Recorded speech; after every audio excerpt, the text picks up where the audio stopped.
Greetings, all. Welcome to a spiritual joint where we talk about all things spiritual and all things are spiritual.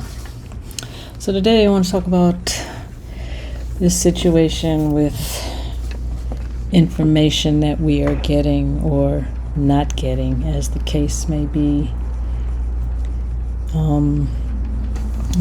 Call to mind a few authors. I'm sure there are more, but I just want to talk about these four because of the realities of what they had spoken about. The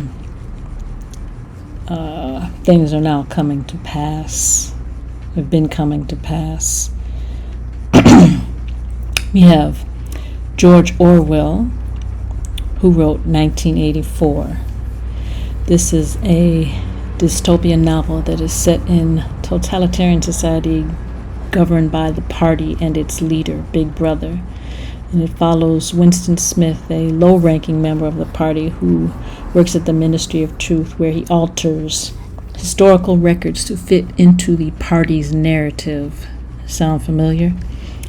As Winston becomes increasingly disillusioned with the oppressive regime, he seeks truth and individuality, ultimately engaging in a forbidden love affair and trying to rebel against the party. This novel explores themes of surveillance, censorship, and the manipulation of truth.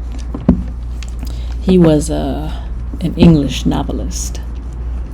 Next book is Brave New World by Aldous Huxley.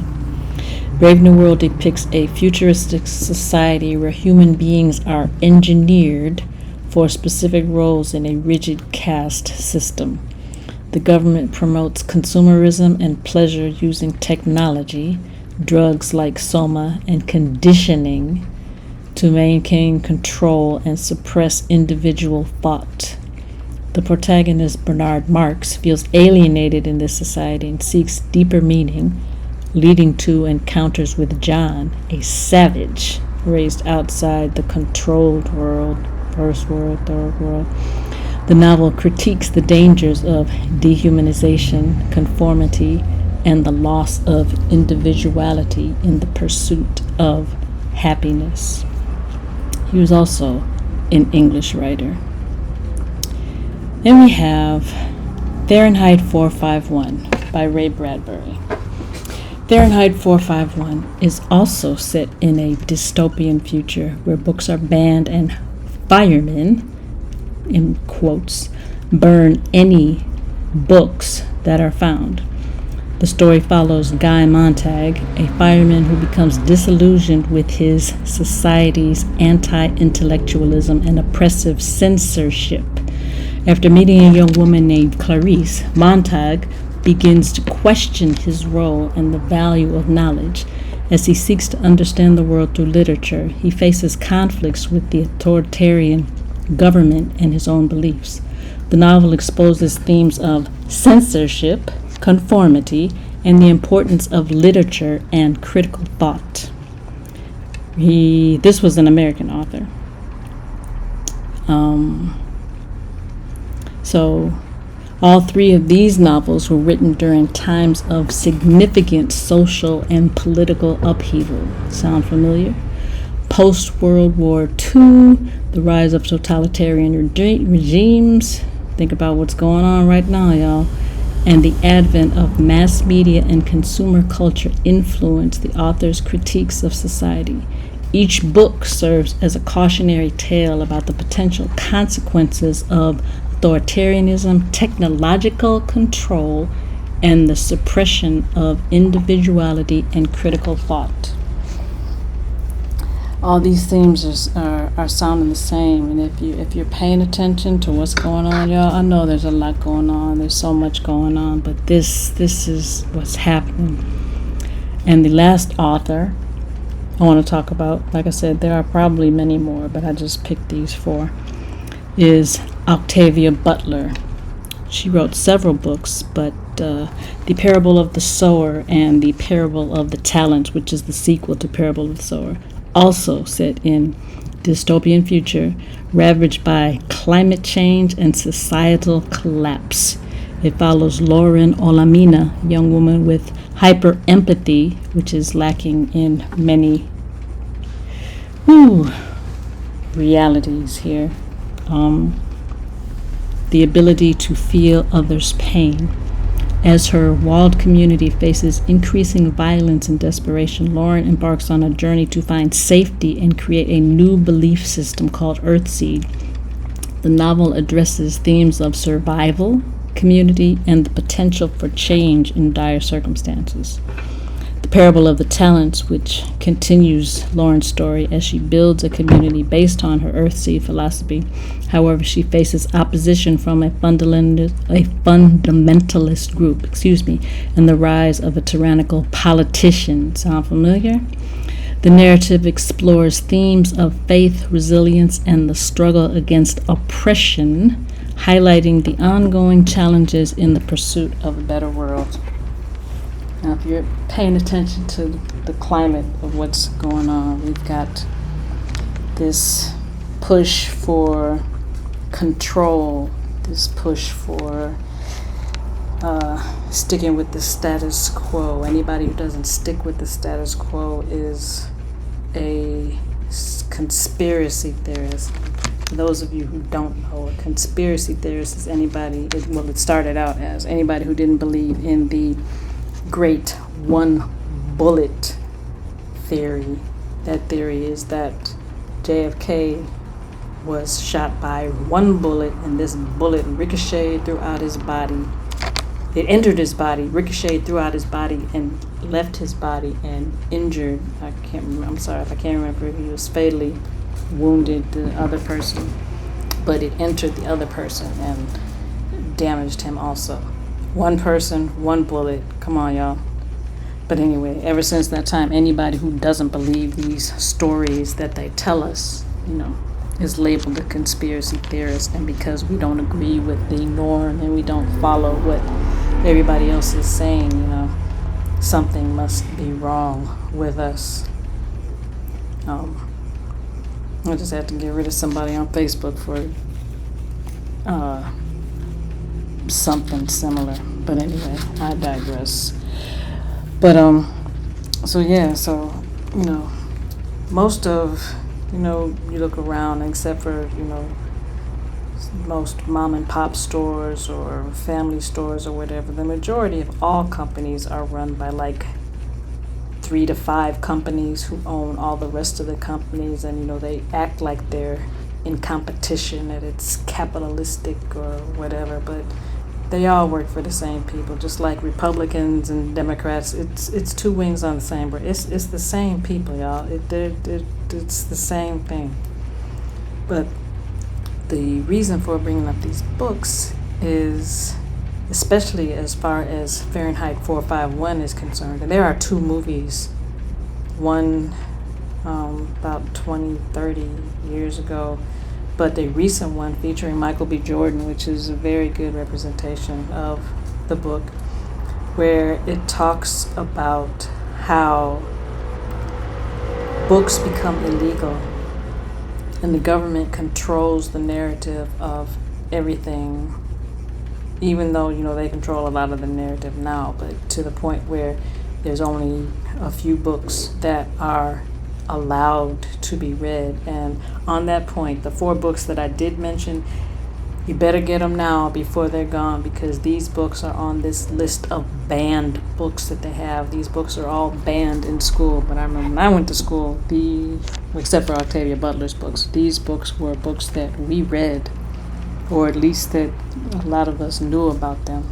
But just like the so-called firemen in Fahrenheit 451, they were destroying books until the point where it had to be, spoiler alert if you want to read the book, but the firemen would burn books, and anytime they found books, they would, immediately destroy the books. And what happened was the people ended up being the books. The revolutionaries, the rebels had collected books or were keeping books, and they had specific people who spent their lives, they dedicated their lives to memorizing books so that that knowledge would not be lost. Any of you who know the story of the Great Library, which they call Alexandria, but it was, I forget the original name right now, I'm sorry.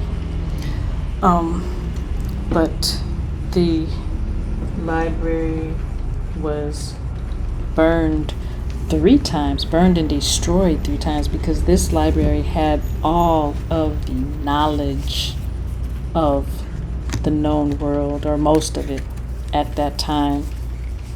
And, without that knowledge, without that wisdom, who's in charge? Whoever's writing the books. Whoever won the war is the person in charge. The actual name was Rachedet, excuse me. That was the true name of that library. So they are destroying the books. They are destroying this wisdom. They are getting rid of our knowledge and our ability to critically think. And also, if you look at AI, and while it has its advantages, the amount of people using AI to do all of the things that we used to do, where we used to sit and think for ourselves. So, critical thinking is going out the window. So we're not thinking, we're running to Chat GPT. Like I said, it has its benefits at some point in time, but all these ads, write your book with AI, it'll write your book in 2 minutes. But what are you doing? What are you writing? What about your thoughts? What about your ideas? What about your concepts? What are you doing with them? You letting this other intelligence do all the work for you. You're not doing the work. You're getting dumbed down. We're going to, at some point in time, lose our capacity to think. We're going to lose our capacity to formulate ideas, come up with our own concepts, come up with our own thoughts, because we're going to be relying on this. And too many people are relying on this right now as it is. The whole school situation, I'm not sure if it's gotten to be worldwide yet, but the situations in school is such that everybody's just learning how to take a test so they can pass a test. Nobody's getting taught anymore. Teachers aren't teaching anymore. They're not even allowed to teach in some respects, because their capacity to maintain their job is based on the fact that the children, a certain percentage of children, have to pass, and if they don't pass, they lose their job. So everybody is making sure that the children learn how to take the test, but they're not learning they're regurgitating what the answer is, because most of these tests are multiple choice. So, after a certain point, you figure out that the answer to question 3 is C. But what are you learning? What are we doing? What are we teaching them? Except how to take the test, how to conform, how to be controlled, how to be these robotons, these robots, these non-thinking, I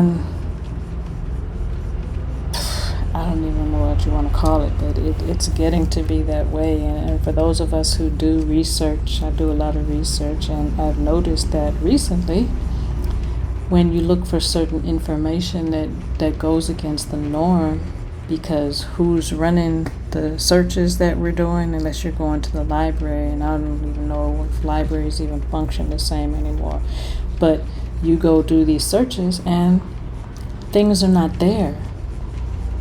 I won't say most, but a lot of information about original healing methods, original concepts on health and hygiene, you're not able to find them.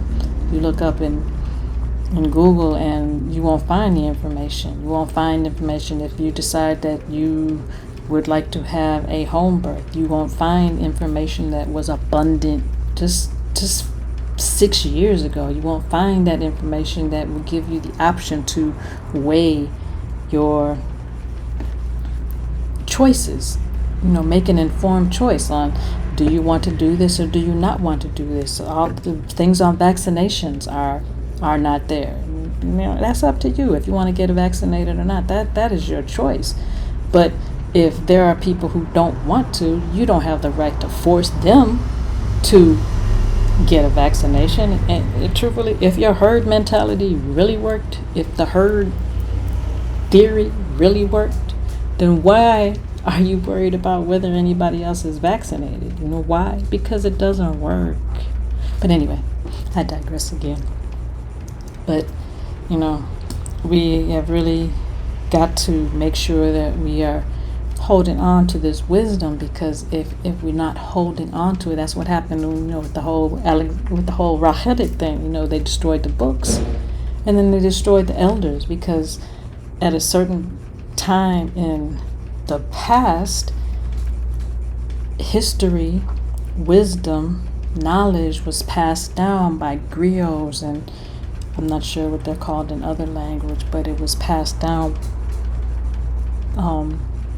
from the elders to the youth. You would sit around the fires and you would share these stories, and you would learn these stories, and one specific person or a few specific people were responsible for learning the stories to make sure that these stories were passed down to the members of that culture, not race culture, because race doesn't exist. That's something that popped up in the late 1800s, early 1800s, something along those lines. But there was no race. It was different cultures.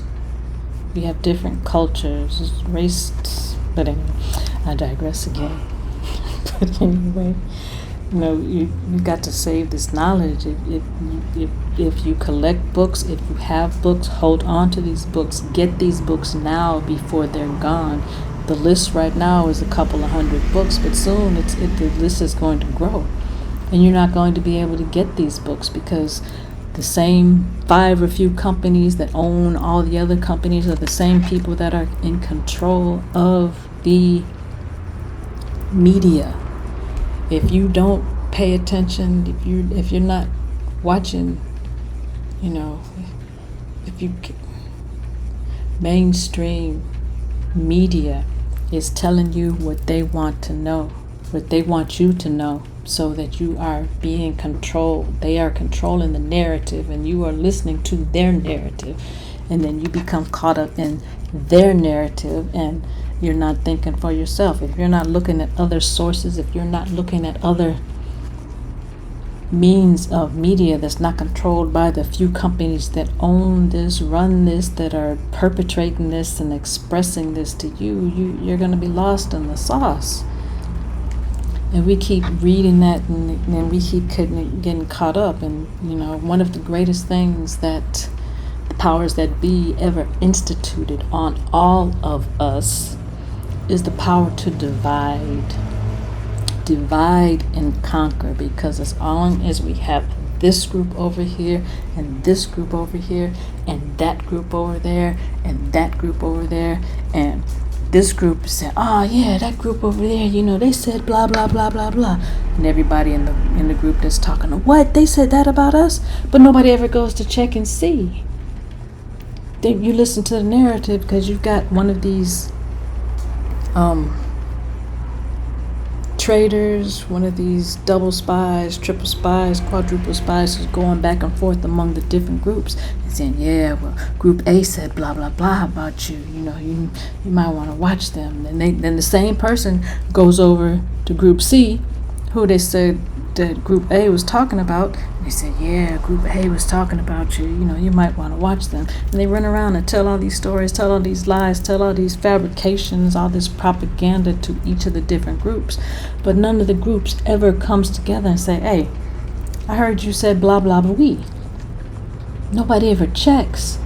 So then group A is mad at group C, and group C is mad at group D, and group D is mad at group E, and group F is mad at everybody. But nobody ever comes together. If you have a hand and you take your finger and you poke somebody in the shoulder, it might bother them, but if you take those fingers and put them together and make a fist and you punch this dude, you punch this joker, who has wronged you? Which one is going to hurt more? But that's how we are. We are these five fingers, and we're all separated. We're all doing this thing and that thing and this thing and that thing. And we're never coming together. We are never questioning the narrative that's being thrown down our throats.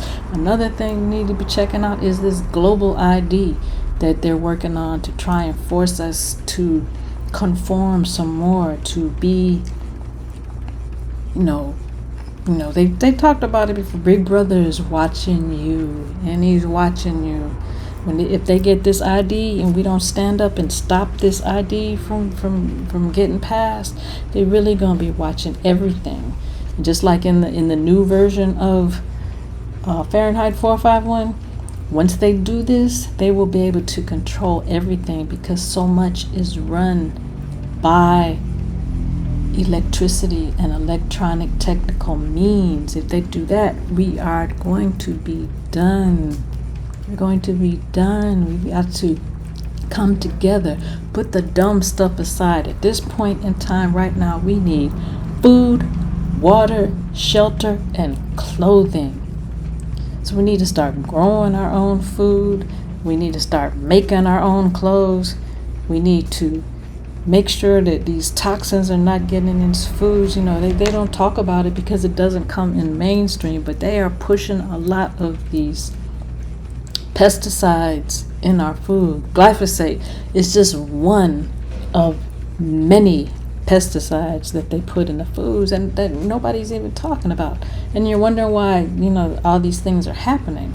I think my generation is the last generation to survive without all of these additives and preservatives and colorings and blah blah blah blah blah. All of this stuff didn't exist. Now, if you read, look on the labels of some of this stuff. 26 letters, 50 letters. What is this stuff? Nobody knows what this stuff is, but nobody reads. You go to the store and you get the stuff because the lifestyle that we are forced to live. Many of us are forced to live. You got to get up an hour early, because you got to drive to work. You got to go through the traffic jam in the morning, and you get to work, and because your work is set up a certain kind of way, you get one bathroom break and you only have 30 minutes to eat lunch. So what are you doing? You run out and get some fast food, because you've only got 30 minutes. You don't have enough time to go someplace and sit down and be calm and collected and at peace when you're eating your food. So you snarfing down your food, trying to hurry up and get back. You can't go to the bathroom. Don't nobody want to drink no water because you can't go to the bathroom. You're not allowed to go to the bathroom. So nobody wants to drink because they don't want to be, sitting and crossing their legs all day long, trying to hold it so they don't have, so they don't pee on themselves. Just being real. But so we don't drink water. But water is essential for life. If you don't drink enough water, I ask people all the time, how much water do you drink? I drink a lot of water. How much is a lot? I drink 2 glasses of water, and I drink tea, and I drink pop. No. Water is water. Tea is tea, and soda is soda. Pop is pop. It's not the same. It might have water in it, but it's not water. Water is water. In order for you to function, your body is like 85-90% water. Because if you include the fluids in your body, the lymph in your body, the blood in your body, it's about 90% plus the blood inside, the fluid inside your cells. Your body is fluid. You need water. So in order to, now think about it, if you're standing up, maximum optimal functioning is if you combined all the water, it would be up to your nose. So if you get up and you don't drink any water, your water's dropped down to your chin, because you ain't had no water. Then you got to jump in the car and drive an hour to work. So now your water is down to your chest level. But you can't drink water at work because you can't go to the bathroom. You ain't time to go to the bathroom. You don't want to sit at your desk. So you grab something to eat because you're hungry. Your water's down to your navel. Then you go back, you finish work, and then you got to drive an hour back home, and then your water's down to your knees. And then you got to cook or make food or go get food. And by the time you do that, your water's down to your ankles. So what happens when you keep doing this to your body level stays at in at a point in your body where it is not sufficient, your body starts pulling water out of your organs and out of your joints and out of your bones and the area on your body, because every body is different. So when it pulls from your body, it may not be the same as their body, but the result is the same. You are not drinking enough water to stay hydrated. And a lot of these issues we have is because we are not hydrated. We are not maintaining our hydration. And if you live, so the point is, you need to be drinking at least 3/4 to a gallon of water every day. That's just regular climate. If you live somewhere hot, you need to be drinking more water than that. Clean water, not water out the tap. Go get you, check your water, get you some Kangen water, some pH water, some distilled water. I used to say spring water, but you can't trust your spring these days because it's full of who knows what, unless you get your spring water tested. So you need to be drinking some good quality water. You need to make sure you're drinking enough water to maintain levels, because what happens is it starts pulling. That's what causes you to have to take all these pills and the this and the that and get these injections and all of this stuff, because you are not hydrated. Drinking enough water would alleviate so many problems that people have. So, but this you can't find this information a lot of times anymore, because Google and most of these other search engines that are prominent, and Google is one of those major companies that owns a whole bunch of other companies. They're not going to tell you this. Why? Because they don't want you to know. Because as long as you are sick, then you have to go talk to the little white coats, and the little white coats aren't going to do anything except talking 20 letter, 40 letter, 50 letter words, so you don't understand. You're sitting there like, so what does that mean? Instead of asking them, you want the end result. Okay, well, go get this drug and this drug and this drug and this drug. By the time you're 50, you're taking 50, you're taking 5 different, 7 different, 10 different drugs. But do you need them? You drink water and eat whole foods that come out of your garden. Some of you may remember your grandmother, your parents, or even you might have had a garden. You were growing your tomatoes, you were growing your cucumbers, you were growing your peppers. But now what did we do? We go get it from so-and-so and this person and that person and that person, and we don't know where the stuff is coming from. Those of you who go into the markets, all praises. But everybody's not doing that. But that's what we need to do. We need to grow our own food. We need to take our health back into our hands. We need to bring our power back. We need to be in control of ourselves, because like I said, at the end of the day, everybody had food, water, shelter, clothing. If we were doing these 4 things for ourselves, we wouldn't have to depend on them for anything.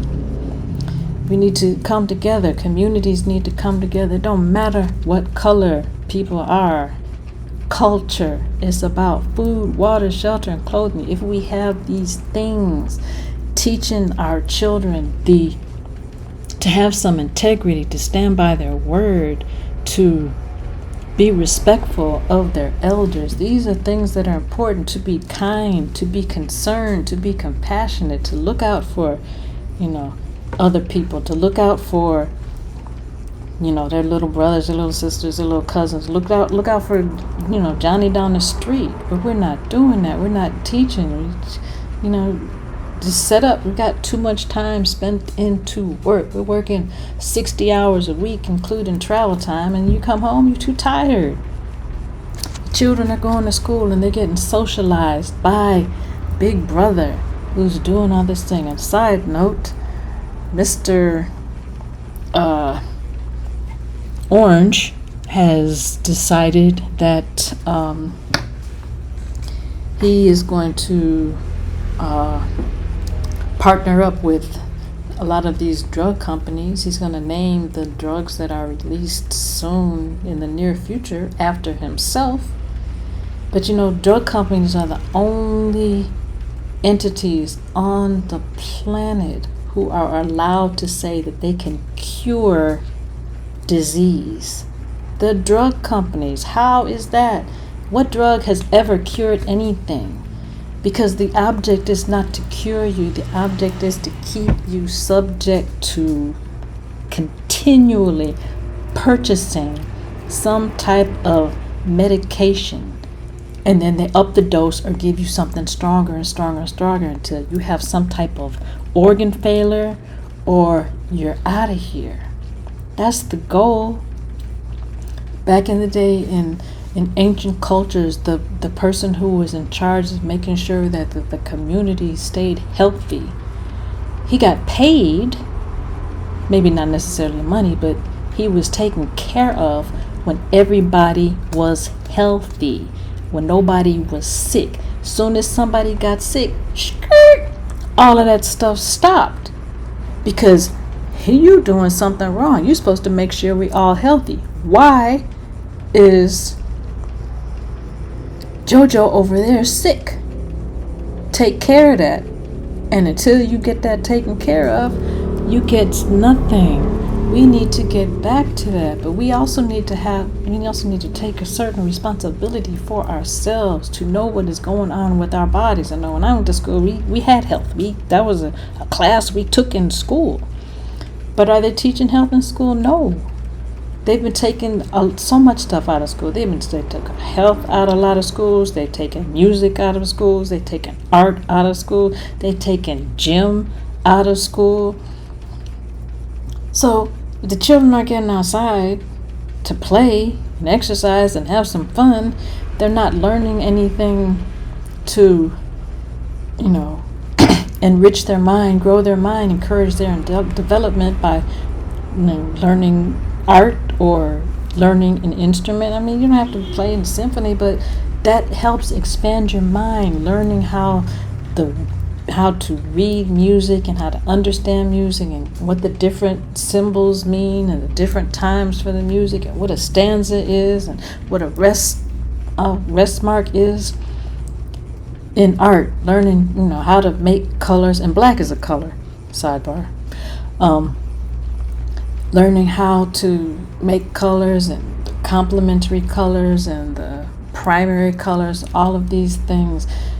Those are things that are just beneficial for life. Another thing we need to be learning is how to grow food. That is crucial. If you don't know how to grow food, I worked at a farm and I was running an urban farm, and a group of children, inner city children, came, and they didn't even know that